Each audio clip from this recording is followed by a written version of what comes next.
Les images qui vont être diffusées renvoient à une époque sombre de notre histoire en tant qu'Africains. D'abord, tu dois entendre ton nom. Qu'est-ce que t'en as à fiche du nom que l'homme blanc te donne? Réponds quand il te dit Toby. Tu seras Kunta jusqu'à la mort. Monsieur Reynolds t'a acheté. Violon va t'éduquer, mais tôt ou tard, sale nègre, tu seras à moi. Le jour de la vengeance viendra. Il s'appelait Kunta Kinte. C'était ce fils des étoiles né vers 1750 au cœur du village de Djoufouré en Gambie, à quelques centaines de kilomètres seulement de nos côtes camerounaises. Il appartenait au peuple Mandingue, ces hommes de fer et de feu, ces forgerons guerriers dont le dos ne fléchit jamais, même sous le poids des tempêtes. Dis à mes parents qu'on m'a fait traverser un grand fleuve sans rivage jusqu'à la terre de l'homme blanc. Sa mère lui avait appris à lire la nuit comme un livre vivant, à suivre chaque étoile comme une promesse de liberté. Son père, Omoro, dans le rite sacré de l'imposition du nom, l'avait tenu face au ciel profond, le cœur du garçon battant contre le sien. Il lui avait soufflé à l'oreille. Regarde mon fils, cela seul est plus grand que toi. Un soir de 1767, il s'éloigna du village pour couper du bois. Innocent, jeune, libre comme seuls peuvent l'être ceux qui n'imaginent pas encore que la liberté peut être volée. Des ravisseurs l'attendaient embusqués dans l'ombre, venus jusqu'au seuil de Djoufouré pour voler des hommes, pour voler des vies, pour voler des futurs. On l'enchaîna. On le frappa jusqu'à ce que sa voix ne soit plus qu'un souffle. On le marqua au fer rouge sur la peau que sa mère avait lavée chaque matin avec tendresse. Cette même peau qui portait maintenant la brûlure indélébile de l'esclavage. On le jeta dans les entrailles du Lord Ligonier, un navire négrier bâti pour transporter de la chair humaine comme on transporte du bois. 140 âmes entassées dans les cales obscures. Corps contre corps, urine, larmes, mort et l'océan qui ne répond à aucune prière.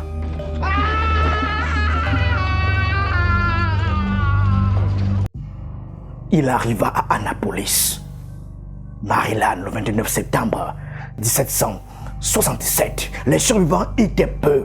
Les autres avaient rendu l'âme dans la traversée. Cette traversée que l'histoire a baptisée le passage du milieu, avec la froideur bureaucratique de ceux qui nomment les catastrophes sans les avoir vécues. On lui mit entre les mains un nouveau nom, Toby, comme on baptise un outil que l'on possède. Comme un chien, Toby, un nom sans histoire, un nom sans ancêtre, un nom pour un objet. Qu'est-ce que t'en as à fiche du nom que l'homme blanc te donne? Réponds quand il te dit Toby. Mais son âme refusa ce masque. Il le refusa jusqu'à son dernier souffle. Il le refusa. Ton nom est ton esprit, mon fils. Ton nom est ton bouclier. Quand il tenta de s'enfuir, pour la 4e fois, parce que l'espoir en lui ne mourrait pas, parce que les fils des étoiles courent vers la liberté, même les pieds en sang. Des chasses d'esclaves le rattrapèrent. Ils lui présentèrent un choix, la castration ou la mutilation du pied. Il choisit le pied. On lui trancha la moitié du pied droit pour que ses jambes ne puissent plus jamais le porter vers l'horizon, vers la liberté. Dis que je vois dans ce pays des femmes et des hommes de toutes les tribus, des Hansa, des Fulani, des Wolofs. Ils ont tous oublié Allah. Mais il continua de marcher, mutilé, enchaîné, renommé de force. Il continua de marcher et il continua de refuser que son nom fût Toby. Dis-leur bien que jamais je ne serai comme eux. Je vais m'échapper de cette maison. Je dois le faire parce que je suis un guerrier, un vrai Mandika. Des années plus tard, sur sa tombe, une tombe de plantation, sans fleurs, sans monument. sa fille Kizi, effaça le nom Toby et y écrivit en lettres tremblantes mais certaines Kunta Kinte. Son vrai nom était resté Kunta Kinte. Kunta Kinte. Kunta Kinte. Kunta Kinte. Kunta. Tu seras Kunta jusqu'à la mort. Kunta Kinte. Mon père a été fouetté encore et encore pour protéger son nom. Ce nom a traversé 6 générations avant qu'un arrière petit-fils nommé Alex Haley le retrouve en 1967, debout sur le quai d'Annapolis, là exactement où son ancêtre avait été vendu 200 ans après. Il écrivit « L'instant le plus émouvant de ma vie. Il mit 9 ans à écrire le livre. En 1976, Racine parut. Il fut traduit en 37 langues. La série télévisée réunit 130 millions de téléspectateurs. La première semaine, un record mondial. Des millions de gens pleurèrent. Pas parce que c'était de la fiction, parce que c'était leur propre visage dans le miroir. Parce que Kunta Kinte était chacun d'eux. Le jour de la vengeance viendra. T'as compris? Le jour de la vengeance viendra. Il faut savoir ceci et ne jamais l'oublier. Le Cameroun n'est pas spectateur de cette histoire. Il en est la chair et le sang. Sa côte atlantique au fond du golfe de Guinée n'était pas un décor, c'était un quai. Les bateaux européens y mouillaient. Et c'est un fils de ce pays, les peuples douala du littoral parmi d'autres participaient à ce commerce de chair humaine, livrant des captifs aux négriers contre des tissus, des armes, de l'alcool. Le Cameroun a été acteur et victime. Les deux ensemble, cette vérité est douloureuse et c'est précisément pourquoi elle doit être dite. Au 19e siècle, dans les Lamidas de la Damawa, au nord, ces royaumes peuls dont les spahis parcouraient les plateaux à cheval. La moitié de la population vivait en conditions serviles. La razzia était une institution. Des hommes, des femmes, des enfants arrachés à leur village pour alimenter les harems, les champs, les ateliers des puissants. Et quand les Européens imposèrent l'abolition officielle de la traite, ils introduisirent à leur place le travail forcé. Dans les colonies françaises, le travail forcé ne fut aboli que le 11 avril 1946. 1946, il y a 80 ans, des grands-pères qui vivent encore aujourd'hui ont des parents qui ont connu le fouet de la colonisation. 1946, 80 ans, la génération des grands-pères. Des chercheurs ont été recueillis au Nord Cameroun. Des décennies après les indépendances, des témoignages des descendants d'esclaves. Ils parlent encore avec la honte qu'on ne leur a pas demandé. Le stigmate servile, disent les ethnologues, se transmet comme une cicatrice invisible, de père en fils, de mère en fille, gravée dans la façon de baisser les yeux, dans le reflet, de s'effacer, dans l'habitude de plier avant même qu'on l'exige. C'est ce stigmate-là, c'est cette mémoire-là, c'est cette blessure-là, transmise dans les corps, dans les gestes, dans la posture même que Djimanto a rouverte le 2 mai 2026 en publiant une vidéo filmée dans un supermarché de Yaoundé. Camerounais et Camerounaises, est-ce que vous êtes au courant que dans votre propre pays, vous êtes esclavagisés par les Chinois, par les Libanais, par les Indiens? En de nombreuses circonstances par le passé, j'avais eu à relayer un certain nombre de cas.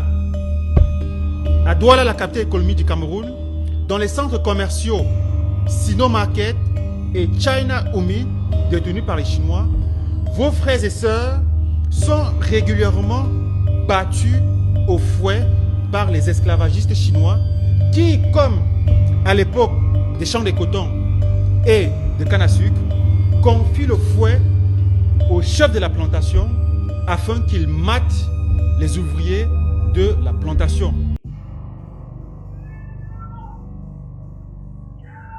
Il s'appelle Ombeboya Arnaud la patience.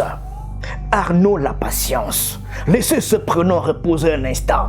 Laissez-le sonner dans votre bouche.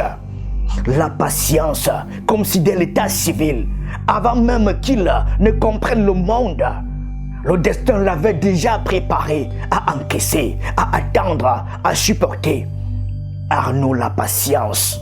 20 ans, peut-être, ou 30, 35. Un homme jeune en tout cas. Un homme comme vos fils. Un homme comme vos frères. Un homme comme vous-même à un autre âge. Ce jour du 2 mai, dans le cinéma de l'Ikejua à Yaoundé, son crime supposé, avoir volé un paquet de pâtes alimentaires, des spaghettis. Pas une arme, pas un trésor, des pâtes évaluées peut-être à 500 francs CFA.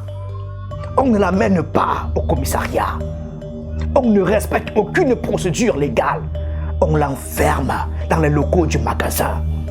Et on fait venir un militaire de la République. Il est parti à la brigade du quartier général.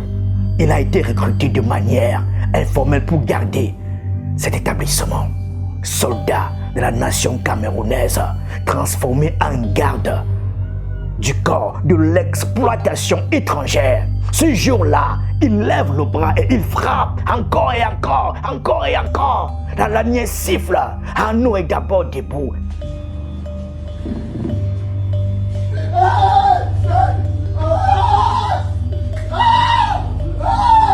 Puis, il tombe à genoux. Puis, il s'allonge sur le carrelage, les mains levées, hurlant de toutes ses forces.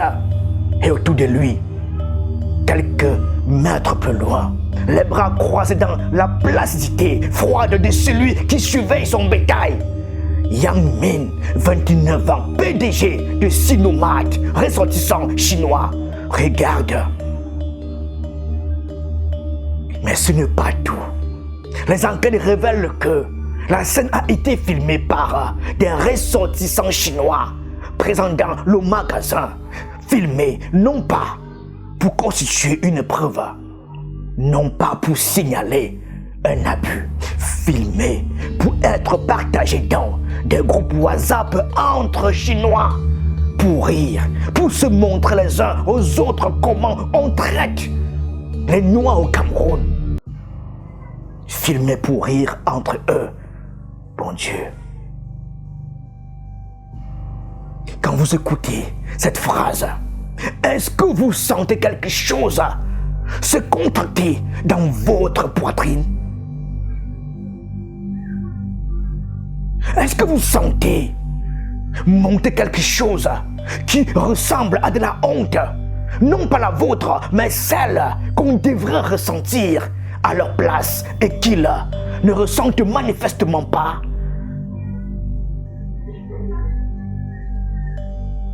C'est cela. C'est exactement cela. Cette impunité tranquille, souriante, documentée. L'impunité de ceux qui savent qu'ils peuvent se permettre.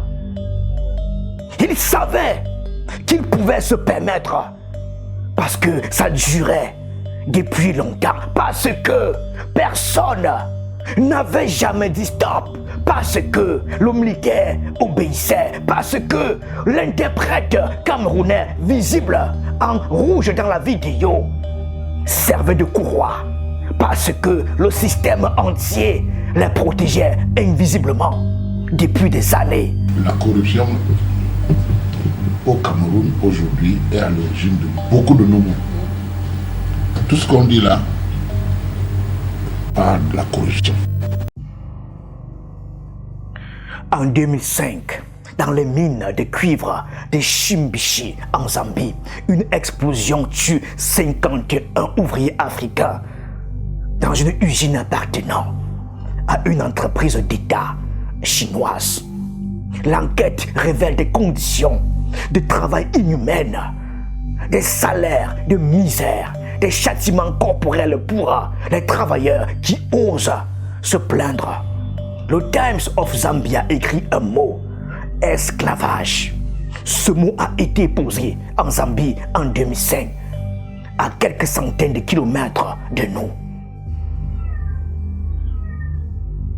En République démocratique du Congo, la RDC, dans les mines du Sud Kivu, l'organisation Free the Slave a documenté plus de 866 cas confirmés de travailleurs en conditions d'esclavage, contraints à des travaux épuisants, sous menace de violence privée, de liberté de mouvement, sur des sites miniers dont les minerais, le coltan, la cassitérite alimente les téléphones portables et les ordinateurs du monde entier. Quelque part dans la chaîne qui a fabriqué l'écran sur lequel vous regardez cette vidéo, il y a peut-être des mains d'enfants qui ont saigné dans les tunnels obscurs du Kivu.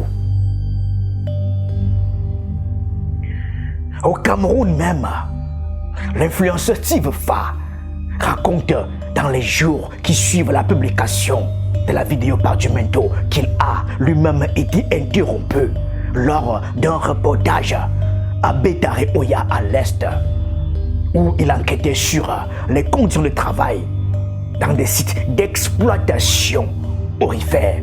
2 militaires en civil assurant la garde d'opérateurs chinois l'avaient stoppé net. La frontière entre l'armée nationale et la sécurité privée de l'exploitation étrangère, cette frontière-là s'était dissoute et personne jusqu'ici n'en avait fait grand bruit. Ce n'est pas tout.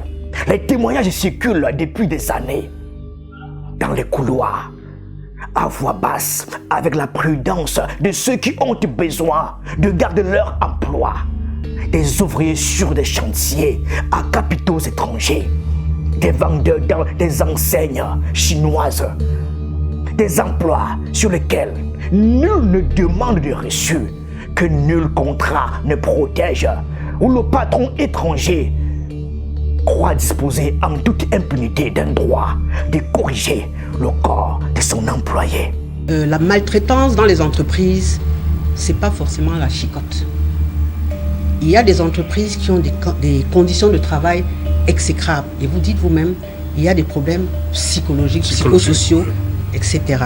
J'ai suivi Edmond Kamgia ce 3 mai, c'était dimanche, sur le plateau de Kinos TV, droit de réponse. Il ne parlait pas seulement du Sinomate, il parlait des doualas, des entrepôts, des magasins, d'un système. Ce système prospère dans une zone de non-droit que nous avons collectivement laissé s'installer. Il prospère parce que l'ouvrier est pauvre et a besoin du salaire. Il prospère parce que l'employeur étranger sait que la plainte coûte plus cher que la souffrance. Il prospère parce que l'État du Cameroun, celui qui devrait veiller, est souvent absent, complice par négligence ou par corruption. Certains agents en uniforme qui infligent ces corrections, révèle Kangia, sont des militaires ou gendarmes recrutés informellement pour garder ces établissements, des serviteurs de l'État devenus gardes du corps de l'exploitation.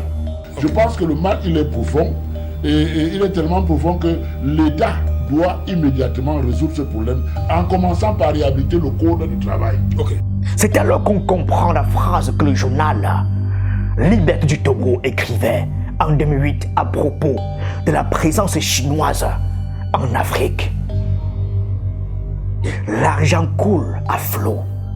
Les hommes d'affaires prospèrent en versant les pots de vin nécessaires et en exploitant les travailleurs aussi férocement que possible. Férocement, un mot qui sent le fouet. À l'époque, j'étais stagiaire. J'étais au balcon de l'immeuble où je faisais mon stage. J'ai reçu un jet d'eau sur ma veste. J'avais une veste de poulet kaki. Un jet d'eau qui avait une couleur rougeâtre. J'ai pensé, il y avait des Chinois qui vivaient à l'étage, peut-être au 6e, moi j'étais au 2e. J'ai cru au départ qu'on avait immolé quelqu'un dans l'immeuble. Je suis monté avec d'autres personnes. Le Chinois a pris ma veste, il a mis ma veste au sol, il a piétiné. Il me dit, moi pays. Vous imaginez? Le 4 mai 2026, 2 jours après la publication de la vidéo, le ministre du Travail et de la Sécurité sociale, Grégoire Ouona, publie un communiqué officiel exprimant une, je cite, vive indignation et ordonnant une enquête immédiate. Il saisit l'inspection du travail territorialement compétente. Le 5 mai, aujourd'hui même, au moment où nous enregistrons cette vidéo, il se rend en personne au supermarché Sinomat, en personne, parce qu'un lanceur d'alerte a publié une vidéo que tout le pays a regardée. Le Cameroun entier est en branle-bas. Je l'ai vu aujourd'hui, il est allé dans la structure des Chinois où on a tabassé un monsieur. Maintenant, ils essaient de faire croire que c'était un montage, tout ça, c'est des histoires. Ça se passe tous les jours. Donc, il est allé là-bas, les responsables ont déserté. Voilà. Ils ont laissé un petit là, il dit qu'il est délégué du personnel. On lui demande qui a été élu, il dit que non, on l'a désiré. Donc, quand il dit ça, moi, de ma position, je dis, mais le ministre doit se retourner vers son délégué, son inspecteur, qui coiffe la zone, parce qu'il n'y a pas de raison que cette entreprise n'ait pas fait des élections en délégué du personnel. Okay. Le ministre vient découvrir là. Moi, je suspends son collaborateur là immédiatement parce que c'est lui qui n'a pas fait son travail. Le militaire au fouet est arrêté par la sécurité militaire, la CEMIL, dit-on. Il reconnaît les faits. Yang Ming, le PDG chinois des Sinomat, l'homme aux bras croisés, est introuvable. Il a fui. Il a pris ses jambes, quitté le pays peut-être, et laissé derrière lui l'odeur du fouet et la honte d'un pays entier. Yang Ming est introuvable. Il a fui. Il a laissé ses victimes et pris ses jambes. Griot TV a réussi à joindre Arnaud Ombeboya par téléphone dans les heures qui suivent la publication. À l'autre bout du fil, une voix traumatisée. Il ne souhaite pas s'exprimer pour le moment sur ce qui s'est réellement passé. Il dit seulement qu'il est traumatisé. Ce mot seul, prononcé par cet homme sur ce téléphone, ce mot seul pourrait suffire à remplir cette vidéo tout entière. Il est traumatisé. Traumatisé, Arnaud la patience, l'homme qui s'est allongé sur le sol, les mains levées pendant qu'un militaire de son propre pays le frappait sous les yeux d'un patron étranger qui filmait la scène pour s'en divertir. Et autour de lui, dans ce magasin, des Camerounais regardaient. Des Camerounais regardaient. C'est peut-être la phrase la plus déchirante de toute cette affaire. Pas le patron chinois. Sa cruauté, on peut l'expliquer par l'arrogance coloniale qui ne s'embarrasse pas de frontières. Non. Ses compatriotes, l'interprète en rouge, le militaire qui tient la ceinture, les hommes qui filment sans intervenir, cette complicité-là est le signe d'une blessure que 5 siècles d'esclavage ont gravée au plus profond de nos psychologies collectives. La normalisation de la servitude, le réflexe de se soumettre avant même qu'on exige la soumission. Frantz Fanon l'écrivait dans Les Damnés de la Terre. Le colonisé finit par intérioriser les normes du colonisateur. Il se corrige lui-même, il corrige ses frères, il administre la discipline qu'on lui a appris à recevoir. L'interprète en rouge, Lizina Tiramajusta, un Camerounais asservi de voix au patron étranger. Le militaire, un fils du peuple camerounais asservi de bras. Ni l'un ni l'autre n'est né avec l'instinct de torturer ses propres frères. On leur a appris, on les a recrutés pour ça, et ils ont obéi. Aujourd'hui, on est monté d'un cran avec les Libanais, les Syriens, les Arabes et autres Chinois qui arrivent, qui ne font même plus de contrat. Ils ne font même plus de contrat, ils vous payent à la main comme ça. Et tu parles et tu dis attention, j'appelle le commissaire. Hein. Abdourahmane Amadou Baba, homme politique camerounais, crie à la trahison. Il écrit ceci, je cite: l'esclavagisation de nos frères et sœurs sur notre propre sol par des entrepreneurs étrangers est une preuve supplémentaire que ceux que nous avons censés avoir élus pour nous protéger nous ont trahis. Nos dirigeants actuels ont cédé le Cameroun et les Camerounais aux étrangers, mieux disant, comme à l'époque de l'esclavage. Fin de citation. La phrase tombe comme un verdict, comme à l'époque de l'esclavage. Ce n'est pas une métaphore, ce n'est pas une rhétorique. C'est un constat documenté, filmé, publié, visionné par des centaines de milliers de Camerounais. Un constat que le fouet du Sinomat a rendu impossible à nier. Moi j'ai un gouverneur qui m'a appelé, il ne donne pas son nom. Un dimanche à 11h, il me dit que j'ai des problèmes avec un Chinois qui a signé un contrat, qui a refusé de respecter le contrat. Mais le gouverneur m'appelle pour me dire que bon, il faut éviter les incidents diplomatiques. Si vraiment on ne s'arrange pas, ça peut créer un incident diplomatique au niveau de la Chine, le Cameroun, tout ça. Il est monté, il est descendu. Pourtant, en fait, le gars a eu son argent. Il existe une confrérie qui n'a pas de carte d'adhésion, pas de siège social, pas de budget. Elle ne reçoit pas de prix ou les reçoit trop tard quand ses membres sont déjà morts ou exilés.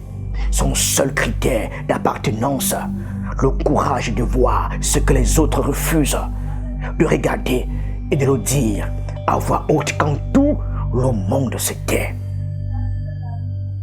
Karen Silwood, 28 ans, ouvrière dans une usine de traitement du plutonium en Oklahoma. Elle avait découvert que son usine irradiait ses propres employés, que les rapports de sécurité étaient falsifiés, que des collègues mouraient. Le soir du 13 novembre 1974, elle prenait la route pour rencontrer un journaliste du New York Times et lui remettre ses preuves. Elle n'arriva jamais. Sa voiture quitta la route. Les documents avaient disparu. On ne sut jamais si c'était un accident. 40 ans plus tard, Meryl Streep l'incarne à l'écran et le monde apprend ce qu'elle avait tenté de dire. La vérité survit à ceux qu'on tue pour la faire taire. Daniel Ellsberg, analyste du Pentagone, photocopie en 1971 7000 pages de documents classifiés prouvant que les gouvernements américains successifs avaient menti à leur peuple sur le Vietnam. Il risquait 115 ans de prison. Il publie, le procès s'effondre pour vice de procédure. Il meurt libre en 2023 à 92 ans, salué comme un héros de la démocratie. Edward Snowden, analyste de la NSA, révèle en 2013 que les États-Unis espionnent leurs propres citoyens à une échelle industrielle. Il vit en exil à Moscou depuis 12 ans. Il ne s'est jamais excusé d'avoir dit la vérité. Puis, il y a du manteau. Au Cameroun, embaganté la panthère noire, il se désigne lui-même ainsi avec la grandiloquence qui ne cherche pas votre approbation. Opérant depuis les réseaux sociaux camerounais, visage exposé, contrairement à beaucoup, il a bâti en quelques années quelque chose que peu d'institutions officielles peuvent revendiquer aujourd'hui. Une crédibilité assez solide pour que quand il publie, les autorités bougent. Camerounais, Camerounaises, est-ce que vous êtes au courant que dans votre propre pays, vous êtes esclavagisés par les Chinois, par les Libanais, par les Indiens? En 2021, les autorités camerounaises arrêtent un jeune homme, Narcisse Djiké, en proclamant avoir capturé Djumanto. Il l'emprisonne à Kondengui. Il le torture, dit-on. Et pendant tout ce temps, Djumanto, le vrai, continue de publier depuis une autre chambre, un autre écran, un autre coin de la même nuit camerounaise. Il écrit avec l'humour tranchant de ceux qui ont regardé la mort en face et choisi de continuer quand même. Je cite, ceux qui jubilaient à la nouvelle de mon état de santé, je leur donne rendez-vous à mes obsèques le 6 novembre 2082. Il publie. Il continue de publier. En 2023, il expose l'affaire des morts ambulants. Ces Camerounais déclarés décédés par erreur dans les fichiers administratifs, fantômes dans leur propre pays, privés de leurs droits civiques, des familles entières immobilisées par la mort bureaucratique. Il publie des dossiers s'ouvrent. Janvier 2024, l'affaire Hervé Bobda. Plus de 1000 témoignages anonymes des victimes qui avaient attendu 20 ans. Des femmes, des hommes, des vies fracassées dans le silence. Un live de 4 heures. Plus de 50 000 Camerounais en direct, tremblants, libérés, pleurant sur leur téléphone. Le barreau saisit le parquet. Maurice Kamto interpelle le gouvernement. Human Rights Watch exige des protections. Richard Bona accuse le gouvernement de complicité par son silence. Hervé Bobda est arrêté dans la nuit du 30 au 31 janvier 2024. Une traque de plusieurs jours s'était achevée à 1h du matin. Un homme seul, une page Facebook et une nuit de janvier, des portes qui s'ouvrent enfin. Nous ne pratiquons pas ici la canonisation. Djumanto n'est pas un saint. Nous avons nos réserves. Certaines de ces publications ont souvent soufflé sur des braises avec une violence de langage que nous avons critiquée. Des formulations qui appellent à la rébellion plus qu'elle n'informe. Des mises en scène qui amplifient là où la rigueur devrait primer. Ces réserves, nous les gardons. Mais notre travail consiste aussi, et c'est peut-être ce qu'il a de plus difficile, à reconnaître les choses à leur juste mesure. Et la juste mesure de ce 2 mai 2026, c'est ceci. Djumanto a publié une vidéo. Cette vidéo était exacte. Elle a été vérifiée par les autorités. Des arrestations ont eu lieu. Le magasin a été fermé. Un ministre s'est rendu sur place. Un militaire a reconnu les faits. Et un système qui prospérait dans l'ombre depuis des années. Ce système du fouet, dans les enseignes étrangères, a été exposé en pleine lumière. Ça, c'est le résultat. Rien de plus, rien de moins. C'est déjà immense. Parce que si on ne fait pas un truc comme ça qui impose aux responsables en charge de le faire, ça va continuer à se faire sous la table et les Camerounais vont continuer de souffrir. Quand je vois le jeune homme qu'on a tapé là, c'est rien à côté d'autres trucs où j'ai vu les Chinois avec les paramines essayer de percer le ventre d'un employé parce qu'il n'est pas content. Kunta Kinte a refusé de s'appeler Toby jusqu'à son dernier souffle. Son pied avait été mutilé pour l'empêcher de courir. Mais son nom, son vrai nom, a traversé 259 ans avant de revenir à la lumière. La vérité est lente, mais elle ne meurt pas, elle ne meurt jamais. Karen Silwood n'a jamais remis ses documents, mais quelqu'un d'autre les a reconstitués. Et les victimes des radiations ont finalement été entendues. La vérité est têtue. Daniel Ellsberg a failli mourir en prison pour avoir dit que son gouvernement mentait. Il est mort libre à 92 ans, salué par le monde entier. La vérité prend son temps, mais elle finit par revenir à ceux qui l'ont dite. Et nous te disons ces jours du manteau, devant ce pays qui te regarde, devant ces centaines de milliers de Camerounais qui ont vu cette vidéo, devant la mémoire de Kunta Kinte et de tous ceux dont le dos apporte le fouet depuis 5 siècles. Tu as fait ce que la presse officielle n'a pas fait. Tu as fait ce que beaucoup d'influenceurs ne font pas. Tu as fait ce que les institutions n'ont pas fait avant que tu ne les y obliges. Tu as vu, tu as publié. La vérité était là. Et grâce à toi, un homme fouetté dans l'anonymat a un nom. Et grâce à toi, un militaire qui se croyait impuni est en garde à vue.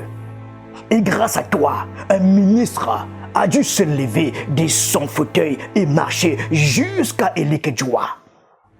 Et grâce à toi, tous les médias du Cameroun parlent de cette affaire. C'est le travail des veilleurs. C'est le seul travail qui reste quand les institutions se taisent, quand les consciences s'endorment, quand l'habitude de la servitude finit par ressembler à de la normalité. Ce travail-là est ingrat, dangereux, solitaire. Il ne remporte ni billet d'avion en classe affaires, ni invitation au cocktail de l'ambassade, ni carte de presse plastifiée avec photo. Il rapporte seulement ceci, que ce jour du 2 mai 2026, un homme seul, depuis son téléphone, a mis en mouvement tout un pays, a obligé la gendarmerie, a obligé le ministère du Travail, a obligé la sécurité militaire à réveiller en chacun de nous ce quelque chose de vif, de douloureux, de nécessaire, ce quelque chose qui dit qu'un dos noir en 2026 sur le sol d'un pays souverain d'Afrique ne se fouette pas. Jumento, tu as fait fort. Aujourd'hui, nous te le disons, sans blanc-seing, sans canonisation, avec toute la nuance que la vérité commande et avec toute la gratitude que la dignité exige. Merci.